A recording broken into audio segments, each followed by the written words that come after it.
ఎక్కడైనా ల్యాండ్ పై ఇన్వెస్ట్ చేయాలని అనుకుంటున్నారా? అయితే ఫ్యూచర్ సిటీలో ఇప్పుడే ల్యాండ్ పీస్ పెట్టుకోండి. పూర్తి వివరాలకు మాకు కాల్ చేయండి. నమస్కారం. కార్తీక పురాణం 24వ అధ్యాయంలోకి వచ్చాం. అంబరీషోపాఖ్యానాన్ని తెలుసుకుంటున్నాం. అంబరీషుణ్ణి 10 రకాలుగా జన్మలెత్తమని శపించినటువంటి దూర్వాసుడు కృత్యని కూడా సృష్టించి అంబరీషుడి మీదకి వదిలిపెట్టాడు. ఎప్పుడైతే అంబరీషుడు నేను అనుభవిస్తాను అని చెప్పేసరికల్లా ఆయనకి కోపం తీరలేదట. ఇంకా పెద్ద శాపం ఏదైనా ఇవ్వాలనుకుని మళ్ళీ నీళ్లు తీస్తుండేసరికల్లా ఆ సమయానికి అంబరీషుడి పూజామందిరంలో రేఖామాత్ర స్వరూపంలో చిత్రించబడినటువంటి సుదర్శన చక్రము ప్రాణం వచ్చినట్టుగా లేచి బయటకు వచ్చేసింది.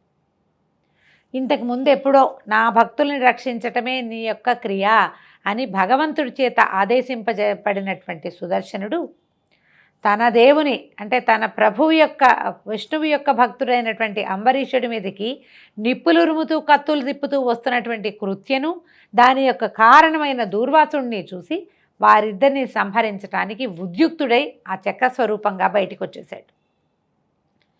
1000 పళ్ళుంటాయట ఈ సుదర్శన చక్రానికి. 1000 పళ్ళలోంచి ఒక్కొక్క పంటలోంచి కొన్ని వేల సూర్యుల కాంతి వంటి అగ్నిరవ్వలు చిమ్ముతూ సుదర్శన చక్రం ఈ అంబరీషుడి మీద నుంచి కృత్య మీదకి లంఘించింది, కృత్యను సంహరించింది. ఈ కృత్య కత్తులతోటి అంబరీషుడి మీదకి వచ్చింది.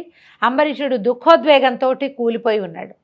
ఈ కృత్యను సంహరించినటువంటి సుదర్శన చక్రాయుధము అంబరీషుడు మన దూర్వాసుడి వెనకాల పడి, దూర్వాసుడు అయ్యో ఇంత పని చేశాను, ఈ పారణ ఈయనకి దూర్వాసుడికి కోపాన్ని కలిగించింది, బ్రాహ్మణాపరాధం చేశాను, తద్వారా దైవాపరాధం జరిగిపోయింది, నేను ఇంత పొరపాటు చేశానే, బ్రాహ్మణ శాపానికి గురయ్యానని దుఃఖావేశంతో కూలబడిపోయాడు. ఆ తీసుకున్న 3 ఉద్ధరణల నీళ్లు తప్పిస్తే ఇంకా ఆహార స్వీకారం చేయలేదు. ఉన్న బ్రాహ్మణ్యమంతా ఎంతోమంది ప్రజలు, తర్వాత బ్రాహ్మణులు, పండితులు, ఋషులు, మునులు, ఎంతోమంది తాపసులు, ఈ సమారాధనకు వచ్చిన వాళ్ళంతా నిర్ఘాంతపోయి చూస్తూ ఉండగా సుదర్శన చక్రాయుధం దూర్వాసుడి వెంటపడింది. తన మీదకి నిప్పులు రూతూ వస్తున్నటువంటి సుదర్శనాన్ని చూసేసరికల్లా దూర్వాస మహాముని ప్రాణభయంతో పరిగెత్తాడట.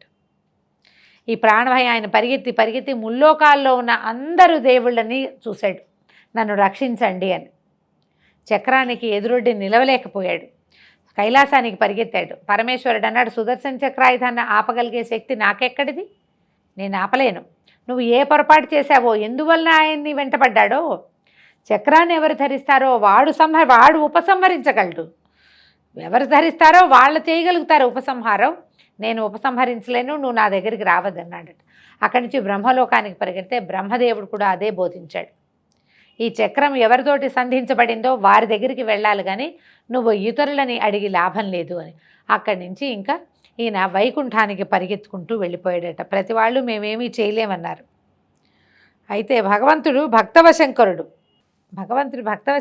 తన వల్ల అపరాధం చేసి అంటే ద్వాదశి పారాయణ కోసం అపరాధం చేసిన అంబరీషుడిని రక్షించటం కూడా తన కార్యక్రమంగానే భావించిన భగవంతుడు ఎలా భక్తులను రక్షిస్తాడో ఈ కథ ద్వారా మనకు అర్థమవుతుంది. చివరికి ఇంకా రక్షించగలిగే వాళ్ళు ఎవరు లేరని తెలుసుకున్నటువంటి దూర్వాసుడు పరిగెత్తుకుంటూ వైకుంఠానికి వెళ్ళాడు. ఓ మధుసూదన, ఆర్తత్రాణపరాయణ, జగద్రక్షక, నువ్వు తప్ప నన్ను కాపాడగలవారి ముల్లోకాల్లోనూ ఎవరూ లేరు. సుదర్శన చక్రం నన్ను సంహరించడానికి నా వెంటే వస్తోంది. భక్తాగ్రగణ్య, భక్తత్రాణపరాయణ, శరణు శరణు అంటూ పరిపరి విధాలుగా మహావిష్ణువుని ప్రార్థించాడట. నీకు ఇదేమి లెక్క అని అడుగుతున్నాడు దూర్వాసుడిని విష్ణువు. ఇంత ఆవేశమా? సత్కార్యాలను సానుకూలం చేసి సఫలం చేయించవలసిన భాగవతోత్తముడివి కదా, నువ్వేం పనిచేశావు? భక్తుల చేష్టలన్నా నాకు పరమ ప్రీతి అని తెలుసు కదా. నా భక్తుడైన అంబరీషుడు నా పట్ల గల భక్తితో పుణ్యవ్రతమైన ద్వాదశి పారణ చేద్దామని నిష్టగా ఉన్నాడు. ఆ సమయంలో అతడి వద్దకు వచ్చిన నిన్ను సాక్షాత్తు నన్నుగా భావించి గౌరవించి అతిథిగా నిన్ను ఆహ్వానించాడు. స్నానానికి వెళ్ళిన నువ్వు ద్వాదశి ఘడియలు మించిపోతున్నా రాకుండా జాగు చేశావు.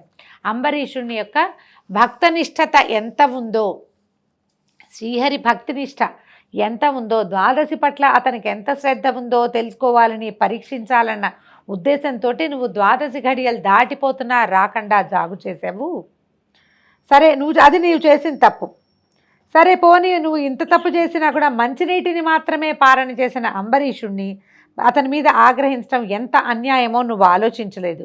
పైగా అతన్ని శపించి తీరని అపచారం చేశావు. గోవులను హరిభక్తులను బాధించిన వారిని హింసించిన వారిని నేను తప్పక శిక్షిస్తానని నీకు తెలుసు కదా. అయినా కూడా నువ్వు అంబరీషుడిని శపించావు. కోపావేశంతో నీకు ఒళ్ళు తెలియలా. నువ్వు భగవద్ అపరాధం చేసినావు. భాగవత అపరాధము భగవద్ అపరాధం కంటే పెద్దది. భగవంతుణ్ణి నిందించినా పర్వాలా, భక్తుణ్ణి నిందించకూడదు. అది భగవంతుడు సహించడట. ఆయన్ని తిడితే నా కుమారుడే కదా అని తీసుకుంటాడు, నా భక్తుడే కదా, నేను సృష్టించిన మనిషే కదా అని.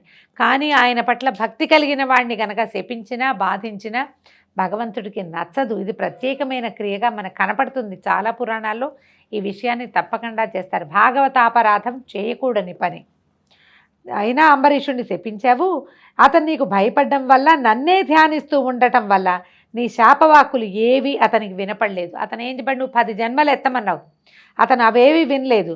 నువ్వు అతనికి ఇచ్చిన 10 జన్మల శాపము అతనికి తెలియదు. నన్ను శరణు కోరిన అతనికి నువ్వు ఇచ్చిన శాపాన్ని నేనే అనుభవించాలన్న ఆలోచనతో అతని చేత అలాగే అనుభవిస్తాను అని నేనే అనిపించాను.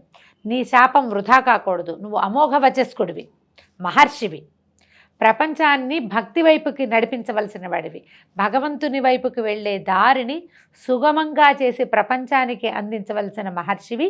నీ మాట తప్పు కాకూడదు. అందుకని అదొకటి. అంబరీషుడు అతను ఈ కష్టం అతను పడకూడదని, ఆ కష్టం నేనే అనుభవించాలని నువ్విచ్చిన 10 జన్మల శాపాన్ని నేను అనుభవించడానికి ఉద్యుక్తుడనై అతనితోటి సరే అనిపించాను. కానీ నువ్వు తనని శపించావని కూడా అంబరీషుడికి తెలియదు. భయంతో వణికిపోతూ విష్ణునామస్మరణ చేస్తూ ఉన్నాడు. నన్నే స్మరిస్తున్నాడు. నన్నెవడు స్మరిస్తాడో వాడి మనసులో నేనుంటాను కాబట్టి నేను ఆ శాపాలని ఒప్పుకున్నాను అని చెప్తున్నాడు భగవంతుడు. పోనీ అలాగని నీ శాపానికి చెదరక బెదరక సంసిద్ధత ఒప్పుకున్నటువంటి కారణంగా అతనికి మరింత కఠినమైన శాపాన్ని ఇవ్వాలనుకున్నావు. అందుకే నీ మీద సుదర్శనాన్ని ప్రయోగించాను. దానిని నివారించడానికి కానీ దాన్ని సమర్థించడానికి కానీ అతడొక్కడే సమర్థుడు. సుదర్శనము అవడానికి నా ఆయుధం అయినప్పటికీ కూడా ఎవరి వల్ల అయితే ఈ సుదర్శనానికి ఆయువు వచ్చిందంటే వేగం కలిగిందో అతనే దాన్ని ఆపగలిగిన సమర్థుడు. భక్తుడికి ఇబ్బంది అయింది, అతను భక్తితో పర్వాలేదని ఒప్పుకుంటే నీకు ఆగుతుంది ఆయుధం, లేకపోతే అది ఆగదు, నీ ఇష్టం అన్నాడు.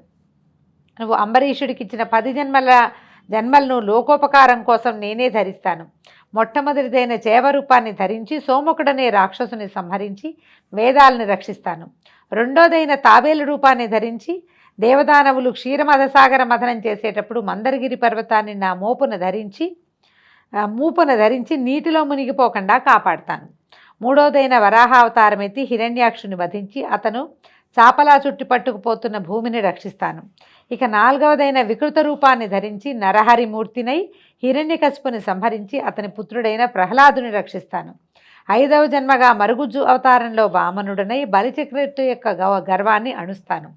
6వ జన్మలో జాలిలేని బ్రాహ్మణునిగా పరశురామావతారం ఎత్తి మదోన్మత్తులైన భూపతులందరినీ సంహరిస్తాను.